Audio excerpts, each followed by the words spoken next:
ही का तमाम ये तंबो दीवार है, जैसा ही रंगो रूप है पैसा ही माल है। नमस्कार, मनी नाइन की खास पेशकश मनी सेंट्रल में आप सभी का स्वागत है। मैं हूं विपुल सिंह और हम हर रोज़ की तरह हाजिर आपके सामने आपके जीवन से जुड़ी, आपकी जेब से जुड़ी तमाम महत्वपूर्ण खबरों को लेकर के और उसका क्या असर रहता है वो बताने के लिए, उसका विश्लेषण करने के लिए हर रोज़ की तरह हमारे साथ मनी नाइन के संपादक अंशुमान तिवारी जी मौजूद हैं। अंशुमान सर, बहुत बहुत स्वागत है आपका। तो चलिए आज के कार्यक्रम की शुरुआत करते हैं और सबसे पहले नजर डालते हैं ऑन द शो पर। और ऑन द शो में जिन खबरों पे हम बातचीत करेंगे उसके बारे में आपको बताते हैं। तो सबसे पहले हम बातचीत करेंगे कि सड़क दुर्घटना पीड़ितों का होगा मुफ्त इलाज। क्या है पूरी खबर और कौन लोगों को होगा इसका फ़ायदा, डिटेल में होगी चर्चा। इसके अलावा अनलिमिटेड 5G में आखिर में छिपा क्या है, क्यों हम इस बारे में बातचीत कर रहे हैं, विस्तारपूर्वक करेंगे बातचीत। अनबिके मकानों की आ गई है नई खेप, क्या है ये भी पूरी खबर, डिटेल में करेंगे चर्चा और किसका असर क्या होगा ये भी बताएंगे आपको।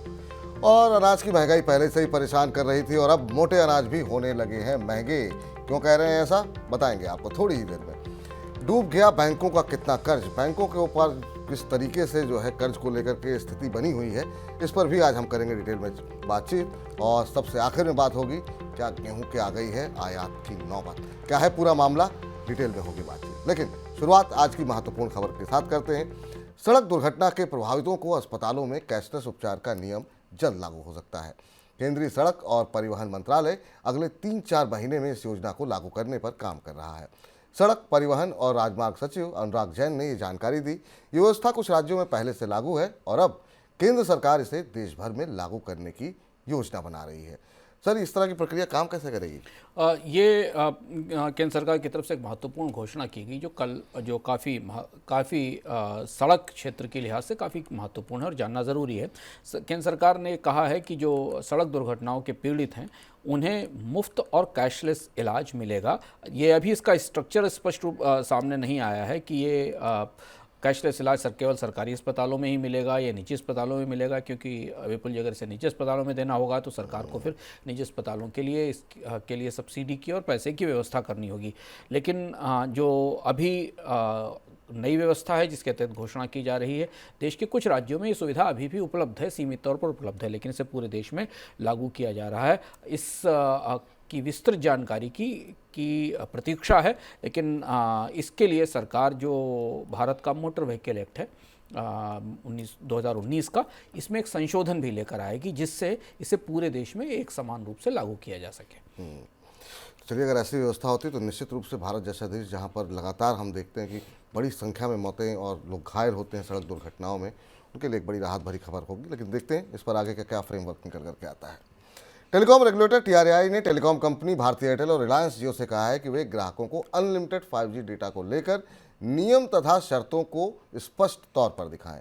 दोनों कंपनियों के खिलाफ वोडाफोन आइडिया ने प्रेडेटरी प्राइसिंग को लेकर के TRAI से शिकायत की थी। इस शिकायत के बाद TRAI ने दोनों कंपनियों को क्लीन चिट तो दे दिया, लेकिन 5G सेवा को लेकर के निर्देश भी जारी कर दिए गए हैं।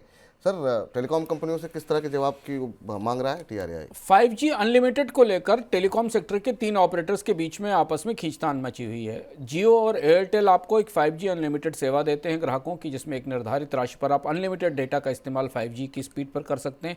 वोडाफोन का कहना है कि ये सही जानकारी नहीं है।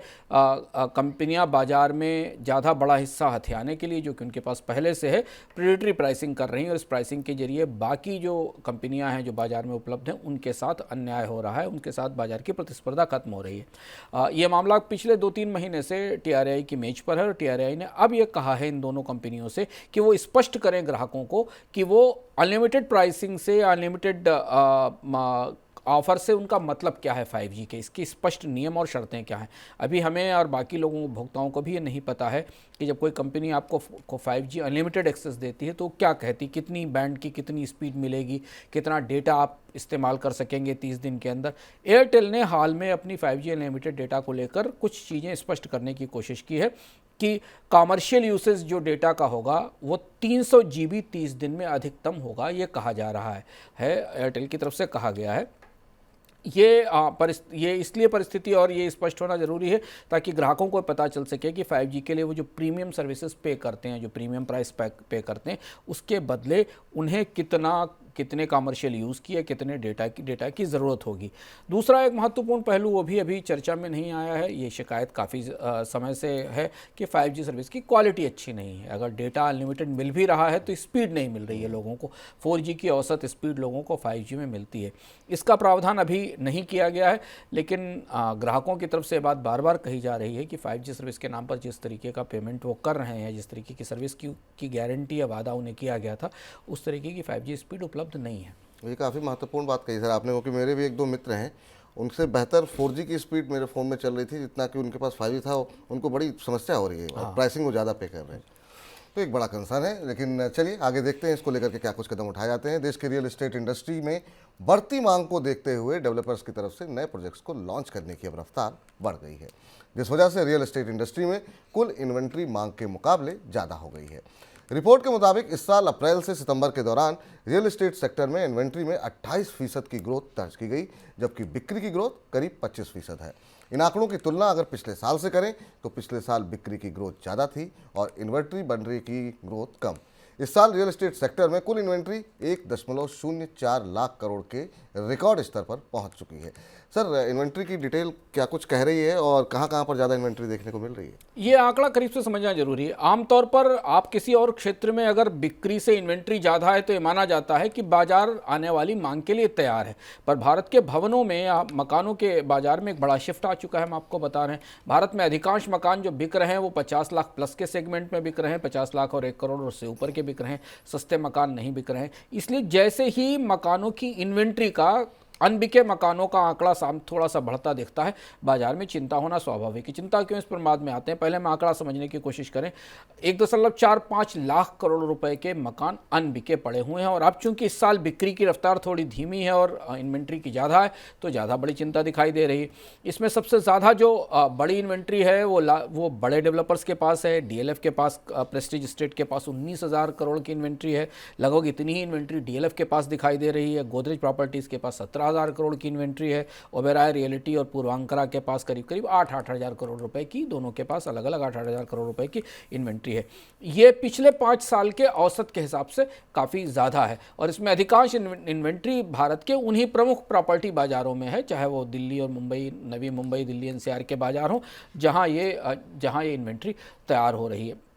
ब्याज दरों में बढ़ोतरी के कारण आने वाले समय में और सस्ते मकानों की मांग तो नहीं है, उस बीच में ये इन्वेंट्री का बढ़ना, 1 लाख करोड़ रुपए के इन्वेंट्री का बढ़ना कई तरह से चिंता की वजह बनता है। सर, क्या कुछ चिंताएं हैं और क्या डराने वाली है ये इन्वेंट्री? हाँ, इन्वेंट्री इसलिए परेशान कर रही है, इसमें 2-3 महत्वपूर्ण चीज़ें हैं। आपको याद होगा, हम आपको विस्तार से बता चुके हैं मनी सेंट्रल में कि 4 लाख, करीब 4,08,000 के आसपास है, 4,18,000 के आसपास मकानों की इन्वेंट्री पहले से पड़ी हुई है, अनबिके इन्वेंट्री। उसको बेचने के लिए केंद्र सरकार ने एक स्पेशल फंड बनाया था, रेरा की कोशिश की गई, तमाम कवायद हुई।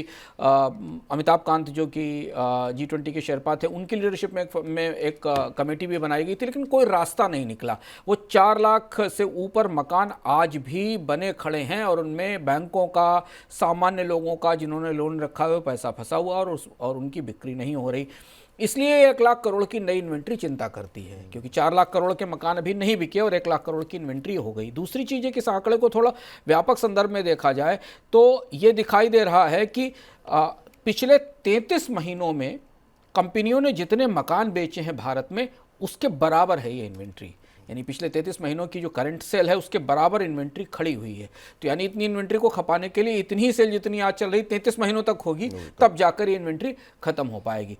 दूसरी चिंता की बात यह है कि ये सारी इन्वेंट्री बैंकों के फिनांस से आई है, इसमें पैसा लगा हुआ है बैंकों का, तो बैंकों के पसीना आना है, बैंकों को चिंता होना स्वाभाविक है, क्योंकि पहले ही उनके हाथ जले हुए हैं 4 लाख मकानों की इन्वेंट्री में। और इसलिए ये चिंताजनक खबर है बैंकों के हिसाब से भी। आने वाले समय में बैंकों की प्रतिक्रिया इस पर देखनी होगी। सरकार को भी शायद इसमें दखल देना होगा, क्योंकि एक समस्या पहले ही सर पर खड़ी हुई है। जी, इधर सिक्योरिटी अपीलेट ट्रिब्यूनल यानी SAT ने कैपिटल मार्केट रेगुलेटर सेबी के उस आदेश पर रोक लगा दी है जिसमें सेबी ने रिलायंस इंडस्ट्रीज और उसके चेयरमैन मुकेश अंबानी पर रिलायंस पेट्रोलियम में मैनिपुलेटिव ट्रेड को लेकर के जुर्माना लगाया था। सेबी ने 2021 में मुकेश अंबानी पर 15 करोड़ रुपए और रिलायंस इंडस्ट्रीज पर 25 करोड़ रुपए का जुर्माना ठोका था। रिलायंस इंडस्ट्रीज की तरफ से सेबी के इस जुर्माने के खिलाफ एसएटी में चुनौती दी गई थी और अब एसएटी ने रिलायंस इंडस्ट्रीज के पक्ष में फैसला सुनाया है। एक अन्य मामले में एसएटी ने सेबी पर जुर्माना भी लगाया है। किर्लोस्कर इंडस्ट्री से जुड़े एक मामले में सेबी पर लापरवाही का आरोप लगाते हुए एसएटी ने 5 लाख रुपए का जुर्माना लगाया है। सर, एसएटी और सेबी में तकरार लगातार बढ़ती क्यों हाँ, दिखाई दे रही ये है? चीज़ काफ़ी महत्वपूर्ण है, भारत में दिख रही है लगातार। आप कई सारे मामलों में देखें, जैसे किर्लोस्कर का मामला था जिसमें सेबी ने सख्ती की थी और किर्लोस्कर के मामले में, लेकिन सेट का ये मानना है कि सेबी ने समय पर अकाउंट डीफ्रीज नहीं किया किर्लोस्कर ब्रदर्स का। दूसरा रिलायंस का मामला आपको को अभी विपुल ने बताया। दोनों परिस्थितियों में ऐसा दिख रहा है कि भारत के एक ही रेगुलेटर का जो अपीलेट या जुडिशरी पार्ट है वो उससे असहमत दिखाई दे रहा है और इससे एक किस्म की अनिश्चितता पूरे सिस्टम में फैल रही है। इसलिए महत्वपूर्ण है क्योंकि सेबी भारत का सबसे बड़ा रेगुलेटर है, भारत के बाजार को रेगुलेट करता है और एसएटी जो कि सेबी का अपीलेट अथॉरिटी है वो इस रेगुलेटर के फैसलों को ही गलत साबित करता है, उसी पर सवाल उठाता है। बाजार में ये दोनों चीज़ें खास किस्म की अनिश्चितता पैदा करती हैं। रेगुलेटर के आदेश पर अगर आप एसएटी में जाएं तो एसएटी रेगुलेटर का आदेश पलट देता है और ये स्थिति थोड़ी अब सीमा से आगे बढ़ रही है। जी, चलिए अब आगे बढ़ते हैं और रुख करते हैं आज की सबसे बड़ी खबर का।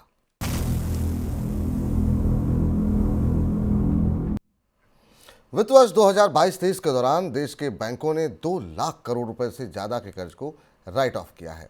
सरकार ने यह भी बताया कि बीते 5 साल के दौरान करीब 11 लाख करोड़ रुपए का कर्ज राइट ऑफ हुआ है। सोमवार को वित्त मंत्रालय की तरफ से संसद में ये जानकारी दी गई।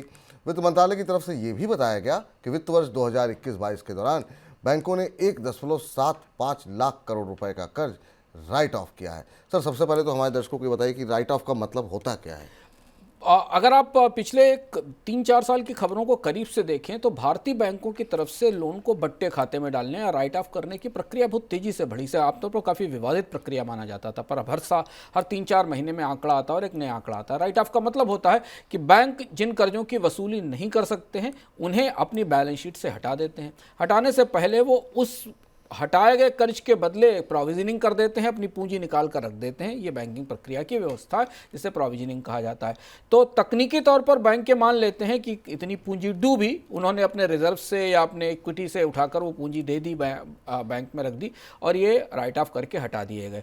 कहा जाता है, औपचारिक रूप से कहा जाता है कि लोन माफ़ नहीं किए गए, बट्टे खाते में नहीं डाले गए, इनके वसूली की प्रक्रिया जारी रहेगी। पर कभी राइट ऑफ लोन्स की वसूली की प्रक्रिया बहुत अच्छी नहीं होती। इसके बाद बैंकों के सामने ये विकल्प होता है कि वो बैड बैंक को जाकर ये लोन बेच दें या किसी डेट रिकवरी ट्रिब्यूनल को जाकर लोन बेच दें और उन पर छोड़ दें कि इनकी रिकवरी हो सके। आमतौर पर राइट ऑफ किए गए लोन्स की रिकवरी का रेशियो भारत में 5 से 6%, 7% से ऊपर नहीं है। तो ये प्रक्रिया तो राइट ऑफ की है जो हमारे सामने निकल कर आई है। बैंक इधर बहुत तेज़ी से हर तिमाही में बड़ी संख्या में गैर वसूले गए लोन को अपनी बैलेंस शीट से हटा रहे हैं और एक किस्म से उन्हें बट्टे खाते में डाल रहे हैं। यहाँ पर ये जानना चाहेंगे सर कि सबसे ज़्यादा कर्ज किनके ऊपर देखने को मिल रहा है? विपुल, जो आंकड़ा है वो काफ़ी बड़ा है, 10.57 लाख करोड़ का है। अगर आप 2019 से 2023 के बीच बैंकों की तरफ से बट्टे खाते में डाले गए कर्ज के आंकड़े को देखें तो औसतन 2 लाख करोड़ रुपए के आसपास का एवरेज कर्ज हर साल बैंकों का 2 लाख करोड़ रुपए का कर्ज राइट ऑफ किया जा रहा है जिसकी वसूली नहीं। और इसमें भी जो आंकड़े सरकार की तरफ से सदन में रखे गए आरबीआई के हवाले से, उसमें करीब 5.55 लाख करोड़ रुपए का यानी टोटल लोन का करीब 52% हिस्सा बड़े उद्योगों और बड़ी कंपनियों पर बकाया है। यानी फिर वही घूमकर बात वहीं आती कि बड़ी कंपनियां कर्ज लेती हैं, नहीं चुका रही हैं, डिफ़ॉल्ट हो रही हैं और बैंक उसमें अपनी पूंजी स्वाहा करते हैं और उसके बाद उन्हें राइट ऑफ कर देते हैं। एक और चीज़ इसमें गौर करने वाली है कि बैंकों ने ये 2019 से 2022-23 के बीच वसूली की प्रक्रिया असफल होने के बाद इन्हें राइट ऑफ किया है। इसका मतलब है कि भारत में जो लोन वसूली का तंत्र बैंकों के स्तर पर काम कर रहा है और बाकी जो संस्थाएं भी हैं उन्होंने भी, चाहे वो बैड बैंक हो या ARC हो, उन्होंने भी बैंकों को लोन की रिकवरी में कोई बड़ी मदद नहीं की है। अब जो मौजूदा परिस्थिति है उसमें आने वाले समय में, जबकि कोविड का असर अभी बैंकों की बैलेंस शीट पर दिखाई देना है और आगे वाले NPA आने वाले दिखते हैं, तो ये समस्या थोड़ी और ज़्यादा जटिल होने की संभावना है। जी सर, इस पूरे मामले को लेकर के, विलफुल डिफॉल्टर के मामले को लेकर के सरकार की तरफ से सदन में कहा क्या गया? एक और मामला था जो विलफुल डिफॉल्टर का था, इस पर भी सरकार की तरफ से जवाब दिया गया। एक दूसरा सवाल था सदन में जिसमें सरकार ने ये बताया कि जो सरकार के पास आंकड़ा है उस हिसाब से 2623 लोग, काफ़ी बड़ा नंबर है भारत के, 2623 ऐसे बारोअर्स हैं जिन्हें 31 मार्च 2023 तक विलफुल डिफॉल्टर के तौर पर क्लासिफाई किया गया या अलग किया गया। विलफुल डिफॉल्टर यानी वो लोग जिन्होंने सब कुछ ठीक चलते हुए भी बाकायदा चोरी की नीयत से बैंकों का पैसा नहीं चुकाया, उन्होंने बैंकों का कर्ज दबा लिया, खा लिया, ऐसे बहुत सारे नाम हैं। और विपुल, इनका अमाउंट बहुत बड़ा, 1,96,000 करोड़ रुपए, 1.9 रुपए केवल विलफुल डिफॉल्टर्स के पास है। यानी वो लोग जिन्होंने जानबूझकर बैंकों को नुकसान पहुंचाया, बैंकों से पैसा लिया और उसका गलत तरीके से इस्तेमाल किया। ये रिपोर्ट भी सदन को दी गई है और ये बताती है कि भारत के बैंकिंग उद्योग के भीतर की परिस्थिति क्या है। इधर एनपीए खातों को विलफुल डिफॉल्टर घोषित करने को लेकर बैंकों ने रिजर्व बैंक से अतिरिक्त समय की मोहलत मांगी है। रिजर्व बैंक ने बैंकों को कहा था कि इस प्रक्रिया को 6 महीने में पूरा करें, लेकिन रिपोर्ट के मुताबिक बैंकों ने रिजर्व बैंक से संपर्क करके प्रक्रिया पूरी करने के लिए अब 12 महीने का वक्त मांगा है। आगे बढ़ते हैं। गेहूं की बढ़ती महंगाई और सरकारी गोदामों में सीमित स्टॉक को देखते हुए सरकार गेहूं आयात की शर्तों में ढील दे सकती है। सूत्रों से मिली जानकारी के मुताबिक सरकार की तरफ से रूस से सस्ते में गेहूं आयात की संभावनाओं पर अब विचार किया जा रहा है। गेहूं के सरकारी स्टॉक की बात करें तो 16 नवंबर तक केंद्रीय पूल में करीब 210 लाख टन स्टॉक दर्ज किया गया था। भाव की बात करें तो दिल्ली में भाव 2800 रुपये प्रति क्विंटल के भाव उसके करीब बना हुआ है। सर, इस पर तो हमने लगातार चर्चा की है, मनी सेंट्रल में ही की कि इंपोर्ट की नौबत आ सकती है। क्या मान के चलें कि आ गई है ये नौबत, और क्या इससे इंपोर्ट से क्या वाकई में कीमतें घटेंगी गेहूं की? ऐसा लग रहा है विपुल जी, क्योंकि हम लोग लगातार इस पर चर्चा कर रहे हैं और गेहूं और अनाज की सप्लाई पर मनी सेंटर में लगातार आपको बताते हैं कि परिस्थिति क्या है। और ये खतरा हमने करीब 2-3 महीने पहले बताया था कि भारत सरकार की जो मौजूदा अनाज भंडार की परिस्थिति है, नंबर 1, नंबर 2, बाजार में किसानों की तरफ से गेहूँ की बिक्री नहीं हो रही है, वो बाजार में बेहतर कीमतों की अपेक्षा कर रहे हैं, दूसरा, और तीसरा, सरकार को मुफ्त अनाज स्कीम के लिए भारी मात्रा में अनाज की ज़रूरत है। ऐसी स्थिति में जो मौजूदा मांग और आपूर्ति का हाल है उसमें सरकार को गेहूं के आयात का उदारीकरण करना पड़ेगा, गेहूं के आयात को उदार करना पड़ेगा। गेहूं के आयात को सरकार डिस्करेज करती है किसानों के हितों में। 40% की इंपोर्ट ड्यूटी गेहूं पर लगाई गई है। अब जो प्रस्ताव सरकार के मंत्रालयों के बीच में टहल रहा है वो प्रस्ताव इस तरफ इशारा करता है कि भारत, जो कि दुनिया की सबसे बड़ी कृषि अर्थव्यवस्था है, 1 साल तक पहले तक गेहूं निर्यात कर रहा था, हालांकि निर्यात का फैसला ही उल्टा पड़ा और उसके बाद चीज़ें बदलना शुरू हुई, वो अब गेहूं आयात करने की स्थिति में पहुंच रहा है और वीट के इंपोर्ट की कोशिश की जा रही। जैसा विपुल ने पूछा कि क्या गेहूं के आयात से कीमतें कम होंगी, देखना होगा कि वो गेहूं का आयात किस मूल्य पर होता है और किस ड्यूटी पर होता है। 40% ड्यूटी पर तो आयात करने का कोई मतलब ही नहीं है, क्योंकि बहुत ही महंगा होगा गेहूं भारतीय बाजार के लिए।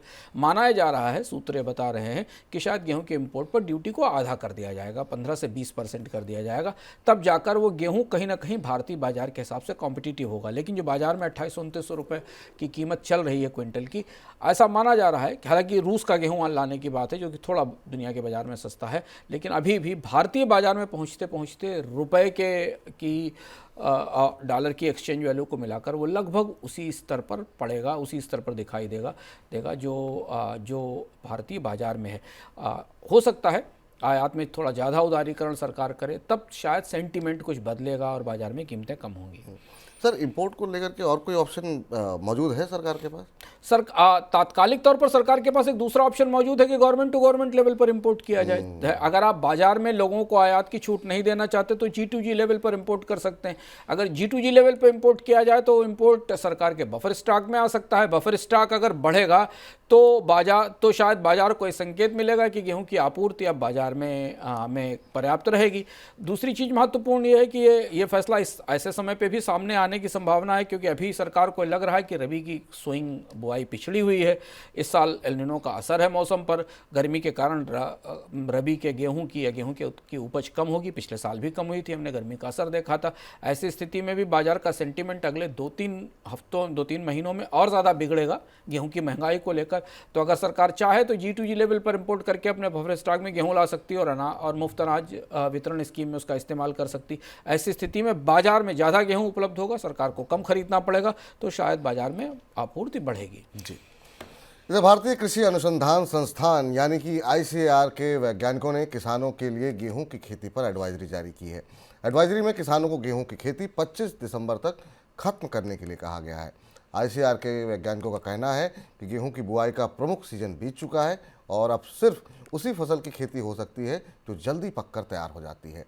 अब तक बीते बुआई सीजन के दौरान देश भर में गेहूं की खेती करीब 10 लाख हेक्टेयर पिछड़ी हुई है। 1 दिसंबर तक देश भर में करीब 188 लाख हेक्टेयर में खेती दर्ज की गई है।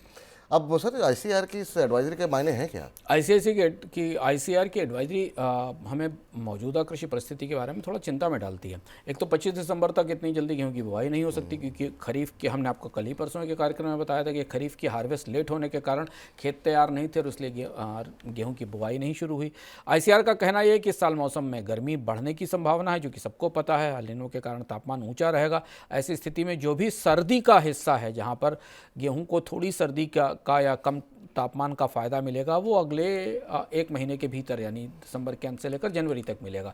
और अब इससे आप ये संकेत लगा सकते हैं कि भारत में एक तो गेहूं की बुवाई पिछड़ेगी, लेट होगी, जो हो ही रही है, और दूसरा ये कि पैदावार और उपज में कमी हो सकती है। पिछले साल भी हमने, पिछले रबी सत्र में भी हमने ये परिस्थिति देखी थी। इसलिए फिंगर्स क्रॉस्ड हैं खाद्य अर्थव्यवस्था को लेकर कि गेहूं की आपूर्ति पिछले साल जितनी ही बाजार में होगी उससे और भी कम हो सकती, ये देखना होगा। चलिए देखना होगा। लेकिन इधर दुनिया भर में मोटे अनाज की लगातार बढ़ती मांग की वजह से बीते 1 साल के दौरान अधिकतर मोटे अनाज की कीमतों में 40% से लेकर के 100% की बढ़ोतरी दर्ज की गई है। वैश्विक स्तर पर मोटे अनाज को बढ़ावा देने के लिए दुनिया भर में इस साल अंतर्राष्ट्रीय मिलेट वर्ष मनाया जा रहा है। इसको ध्यान में रखते हुए कई FMCG कंपनियों ने अपने खाद्य उत्पादों में मोटे अनाज को शामिल किया है, जिस वजह से मोटे अनाज की कीमतों में लगातार तेजी देखने को मिल रही है। और इधर इजराइल हमास युद्ध की वजह से लाल सागर में तनाव लगातार बढ़ रहा है। यमन के हूती विद्रोही लाल सागर में मालवाहक जहाज़ों को निशाना बना रहे हैं और इसकी वजह से लाल सागर में युद्ध की स्थिति पैदा होती हुई दिखाई दे सकती है। सर, अगर लाल सागर के अंदर युद्ध बढ़ता हुआ दिखाई देता है तो क्या स्थिति उत्पन्न होगी फिर? जिसकी आशंका हम लोगों ने अपने कार्यक्रम में पिछले मनी सेंट्रल में जाहिर की थी कि युद्ध इजराइल की ज़मीन से समुद्र की तरफ बढ़ रहा है, रेड सी की तरफ बढ़ रहा है। और चूंकि हूती एक तरीके से स्टेट प्लेयर है इस पूरे युद्ध में विद्रोही, तो वो अब लाल सागर के पूरे ट्रेड और ट्रैफिक को निशाना बना रहे हैं। संडे को, इतवार के दिन 3 महत्वपूर्ण कमर्शियल शिप्स पर हमला किया गया।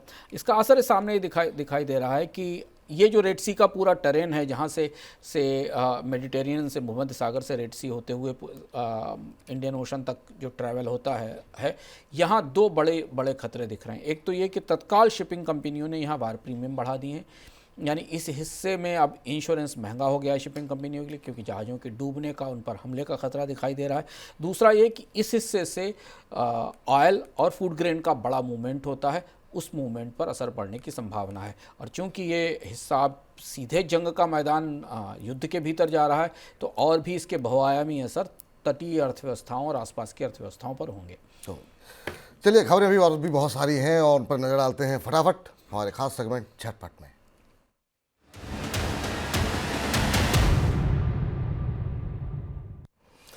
सोमवार को घरेलू और विदेशी बाजार में सोने की कीमतों में भारी उतार चढ़ाव देखने को मिला। पहले सोने का भाव रिकॉर्ड ऊंचाई पर पहुंचा और फिर ऊपरी स्तर पर मुनाफा वसूली दर्ज की गई। घरेलू वायदा बाजार यानी MCX पर सोमवार को भाव 64,000 रुपये के ऊपर चला गया था, लेकिन बाद में ऊपरी स्तर से करीब 2,000 रुपये तक की गिरावट भी आई। इसी तरह विदेशी बाजार में पहले भाव $2152 की रिकॉर्ड ऊंचाई पर पहुंचा था, लेकिन अब घट करके $2,030 तक आता हुआ दिखाई दिया है। भारतीय शेयर बाजार रिकॉर्ड ऊंचाई पर है। बॉम्बे स्टॉक एक्सचेंज का सेंसेक्स 70,000 के स्तर की तरफ बढ़ रहा है। मंगलवार को सेंसेक्स ने 69,381 का ऊपरी स्तर छुआ। इसी तरह NSE के निफ्टी ने भी मंगलवार को 20,849 की रिकॉर्ड ऊंचाई को छुआ है। कच्चे तेल की कीमतों में गिरावट, विदेशी निवेशकों की खरीदारी और रिजर्व बैंक की तरफ से ब्याज दरों में बढ़ोतरी की कम संभावना की वजह से बाजार में लगातार तीसरे दिन शानदार बढ़त देखने को मिल रही है। एडटेक कंपनी बायजूस की मुश्किलें लगातार बढ़ती जा रही हैं। नौबत यहां तक आ गई है कि कंपनी के प्रमोटर को कर्मचारियों का वेतन चुकाने के लिए अपना घर गिरवी रखना पड़ा है। इस बीच कंपनी ने कर्मचारियों के लिए नौकरी छोड़ने पर नोटिस पीरियड को भी घटाकर 15 से 30 दिन कर दिया है। 20 दिसंबर को कंपनी की AGM होगी और उसमें आगे की रणनीति पर फैसला हो सकता है। केंद्रीय वित्त मंत्रालय ने कहा है कि भारत में सेवा देने वाले विदेशी क्रिप्टो एक्सचेंजों को रिपोर्टिंग एंटिटी के तौर पर फाइनेंशियल इंटेलिजेंस यूनिट के पास रजिस्ट्रेशन कराना जरूरी है। सोमवार को संसद में पूछे गए एक सवाल के जवाब में वित्त मंत्रालय की तरफ से ये जानकारी दी गई। कई विदेशी क्रिप्टो एजेंसीज ऐसे हैं जो कि भारतीयों को अपनी सेवाएं तो दे रहे हैं, लेकिन अभी तक फाइनेंशियल इंटेलिजेंस यूनिट के पास उनका रजिस्ट्रेशन नहीं है। भारतीय स्मार्टफोन बाजार में कोरियाई कंपनी सैमसंग जल्द नंबर 1 पोजीशन पर पहुंच सकती है। रिपोर्ट के मुताबिक भारतीय स्मार्टफोन मार्केट में सैमसंग की हिस्सेदारी बढ़कर के 18% हो सकती है और वो चीन की कंपनी Xiaomi की हिस्सेदारी घट करके 15% तक रह सकती है। लंबे समय से Xiaomi भारत में सबसे ज़्यादा स्मार्टफोन बेचने वाली कंपनी बनी हुई है। सर, ये कुछ खबरें थी, झटपट में टिप्पणी आपकी। अब क्रिप्टो के ऊपर पीएमएलए का शिकंजा कसने लगा है, मनी लॉन्ड्रिंग का शिकंजा कसने लगा। अंततः 2-3 साल की तमाम कवायद के बाद सरकार अभी ये तय नहीं कर पाई कि क्रिप्टो को प्रतिबंधित किया जाए, चलाया जाए, लेकिन ये जो वित्त मंत्रालय की तरफ से जानकारी दी गई है, ये एक तरह से इस बात का इशारा कर रही है कि नियमों के तहत शायद क्रिप्टो एक्सचेंजेस को फिर चलने की छूट दी जा सकती है। सरकार की तरफ से सदन में ये भी बताया गया विपुल जी कि करीब 28 ऐसी कंपनियां हैं भारत के क्रिप्टो एक्सचेंज और क्रिप्टो सर्विस प्रोवाइडर हैं, जिनमें वजीर एक्स भी है, CoinDCX भी है, CoinSwitch भी है, जिन्होंने सरकार की फिनेंशियल इंटेलिजेंस यूनिट है जो कि पीएमएलए की प्रमुख एजेंसी है, इसके पास अपने आप को रजिस्टर कराया है। अब इसके बाद सरकार ने ये कहा है कि जो अंतर्राष्ट्रीय एजेंसियां भी हैं, जो बाकी एक्सचेंज हैं जो पूरी दुनिया में काम कर रहे हैं और जो भारत में अपनी सेवाएं देते हैं, उन्हें भी भारत के में मनी लॉन्ड्रिंग एक्ट के तहत, पीएमएलए की व्यवस्था के तहत FIU के पास अपने को रजिस्टर कराना होगा। जी, तो चलिए अब हमारे खास कार्यक्रम मनी सेंट्रल को समाप्त करने का वक्त आ चुका है। अंशुमान सर, बहुत बहुत शुक्रिया, धन्यवाद आपका आज की चर्चा में जुड़ने के लिए और तमाम खबरों का विश्लेषण करने के लिए। लेकिन आप कहीं मत जाइए, मनी 9 के में बहुत सारे ऐसे कार्यक्रम हैं जो कि आपकी जेब से जुड़े हुए हैं, तो मनी 9 पे लगातार बने रहिए। मुझे फिलहाल इजाज़त दीजिए, फिलहाल के लिए नमस्कार। ऐसे ही का तमाम ये तंगो दीवार है, वैसा ही रंगो रूप